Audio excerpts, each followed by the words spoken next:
Ndabasuje mu izina rya Yesu. Nitwa Habumugisha Pacifique, ndi umugabo ufite umugore n'umwana ushima Imana. Suje abantu bose bari mu mpande z'isi, mbifurije kunezererwa Imana ibarebe neza. Nagize icyifuzo cyo kugira ngo tuganire ijambo ry'Imana nk'uko mubimenyereye, gifite insanganyamatsiko ivuga ngo utwigarurire. Ni nako channel yanjye yitwa Utwigarurire TV. Ndumva mfite amatsiko ndetse nkagira n'ibyiringiro by'uko bizatugirira umumaro. Ndumva ari cyo nashaka kubabwira, mbifuriza gutega amatwi mukumva ijambo ry'Imana. Reka dusenge kugira ngo Imana idufashe gukurikira iki cyigisho. Turagushimye Mwami Imana, tugushimye imbabazi n'urukundo rwawe, tugushimye kugira neza kwawe, izina ryawe nirihimbazwe. Umwanya nk'uyu warawuduhaye kugira ngo tunezererwemo, nubishimirwe.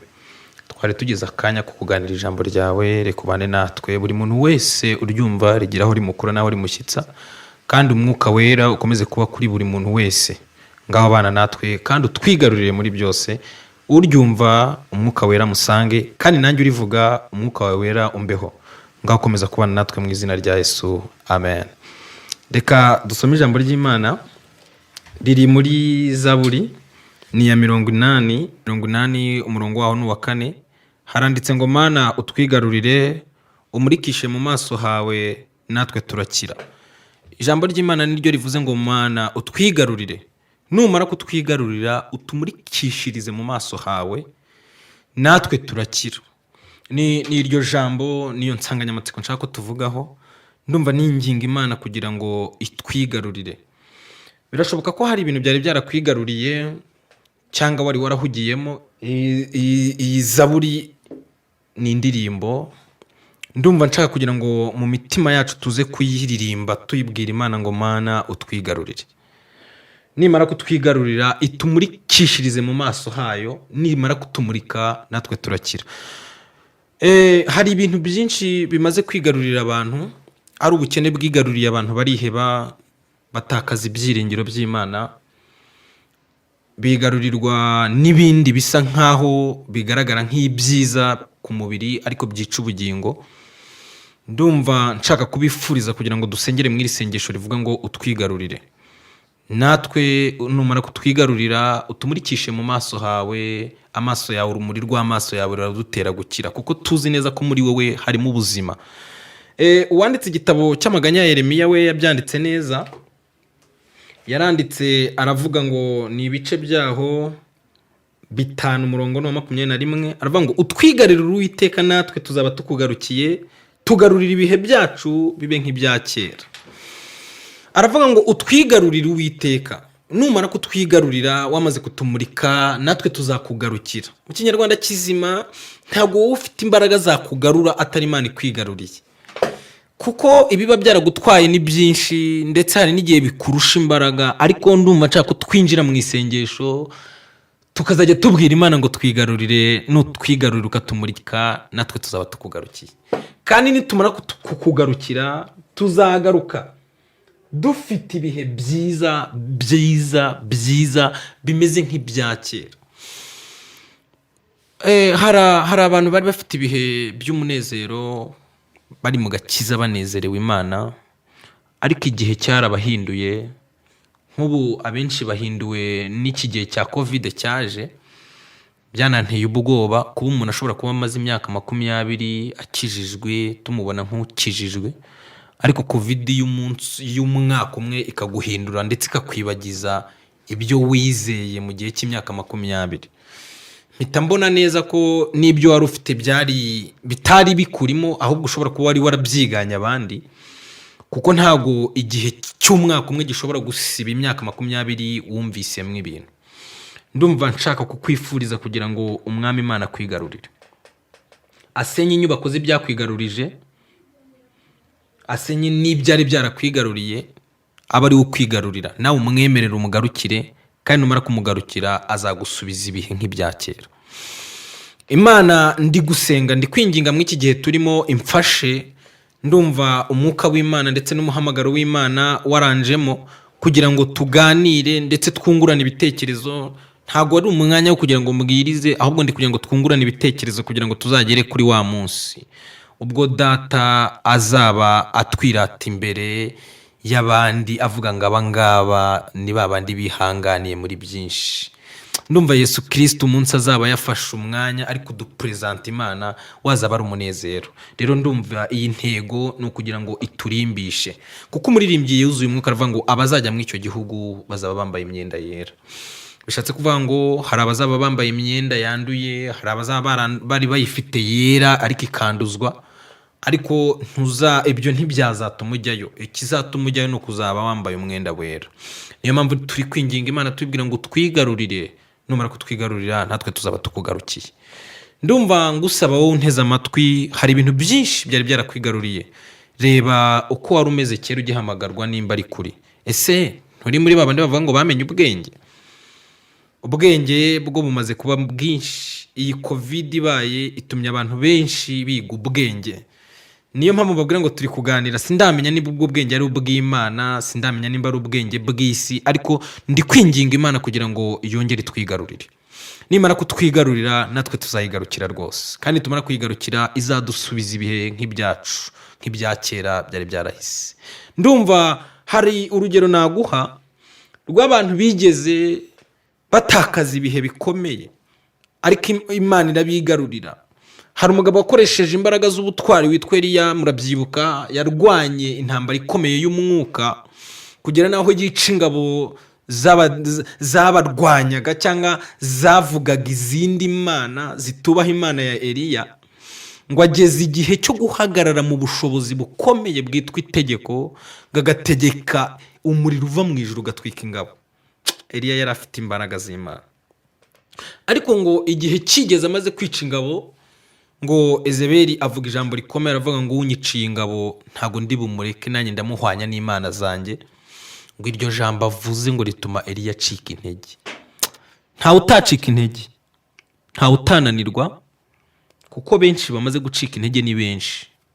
Ariko ndumva nkwifuriza kugira ngo Imana ikwigarurire, kandi nimara kukwigarurira nawe ndabizi yamaze kukwigarurira nawe wayigarukira rwose. Ngo ntibitinze ngo Eliya ngo arirukanka ahaba kubera umugore. Ezebeli avuze ngo mumunyereke, ngo ajya kwiyahura. Ndahamya ko ari kwiyahura, ngo ajya munsi y'igiti cy'umurotemu ngo yisabira gupfa. Ngo ariko ngo aryamye muri icyo giti, ngo marayika w'Uwiteka aramusanga. Imana ishimwe. Ngo araza aramubwira ngo Eliya, Eliya kanguka. Eliya muri bwa bwoba, za ntege nkeze, yumva ko byacitse, yumva ko byakomeye, ariko ngo marayika yaramusuye aramubwira ngo byukurye unywe ukomeze kuko urugendo ari rurerure. Kuko dufite urugendo rukomeye, Imana nitwigarurire kugira ngo tuzarusoze amahoro. Kuko dufite urugendo rurerure, Imana twigarurire kugira ngo uru rugendo tuzarusoze nta mwotsi utunutseho. Mbifurije kugira ngo Imana ikwigarurire.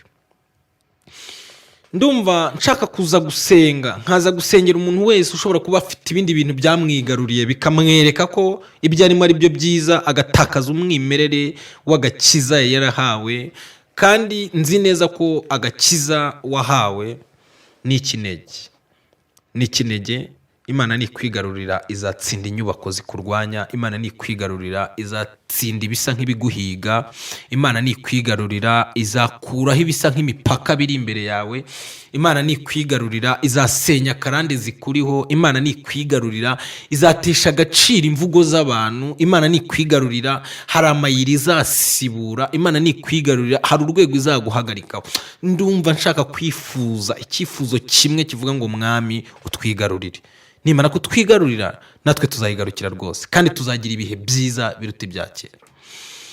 Ndumva nshaka kubaza unkurikiye uwo ari we wese wumvise ijambo ndi kwigisha, ese nta kintu cyari cyarakwigaruriye?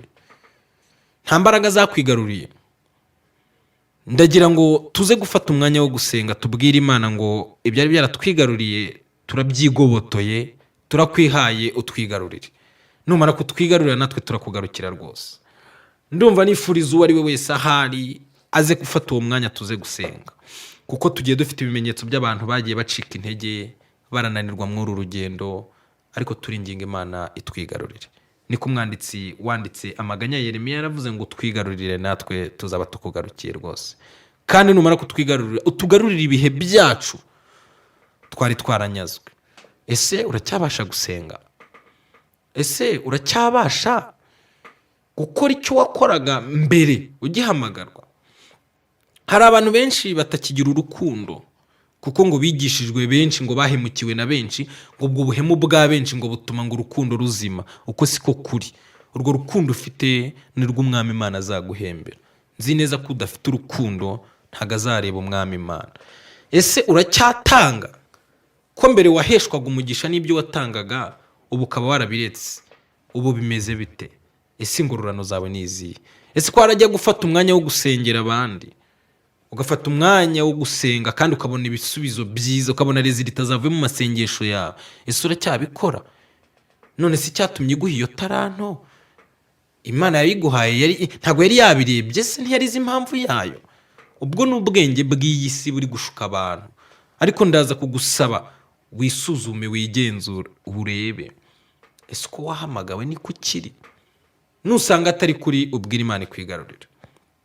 Hari abantu benshi batakaje ubumuntu kuko abenshi bavuga ko bafite amasengesho, abenshi bakavuga ko biyirije inshuro nyinshi, ariko ugasanga hari byinshi batakaje ubumuntu.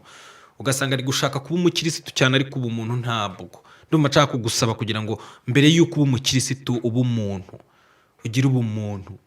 Imana ikwigarurira iguha ubumuntu, Imana ikwigarurira gukoresha ibikomeye, kuko njye nzi neza ndahamya ntashidikanya ko uw'Imana ijya guhamagara ntabwo ibanza ngo irebe ngo uriya ngo yiyirije ayingaye, kuko ubundi ihamagara umuntu kuko imubonamo ubushobozi.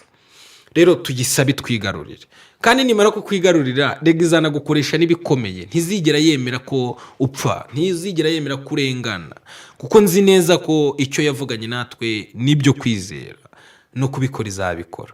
Ndumva nshaka kugusaba, ndakwinginga kubw'imbabazi z'Imana ngo ugarukire aho ngaho, wongere usabe Imana ikwigarurire.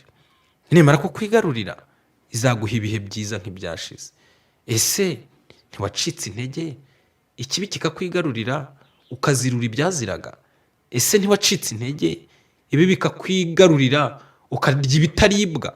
Ese ntiwigaruriwe n'ibikomeye ukaba waraziruye ibyasaga nk'aho byari ibyica, ukaba warabigize ibibeshaho? Ndasaba Imana ngo ikwigarurire. Nimara kukwigarurira nawe uzayigarukira rwose. Reka dusabe Imana tuyinginga kugira ngo itwigarurire. Mbasabiye umugisha kuko mwumvise iri jambo. Imana ibarebe neza mu izina rya Yesu, amen. Mwami Imana turagushimye, tugushimiye imbabazi n'urukundo rwawe. Tugushimiye ko uduhaye uyu mwanya, kandi uyu mwanya uduhaye kugira ngo tuwunezererwemo, nuhabwe icyubahiro. Nsengeye buri muntu wese unteze amatwi uri kunyumva, musabiye umugisha wo kugira ngo akumve, akumenye. Namara kukumenya umwigarurire rwose. Numara kumwigarurira nawe akugarukire, kandi namaze kumenya neza ko uzamuha ibihe byiza nk'ibya kera. Ntagazongera kwinjirirwa n'ibintu yajyaga akumira, ajyaga asenya. Ubizi isaha bikaba bisigaye aba ari byo bimusenya.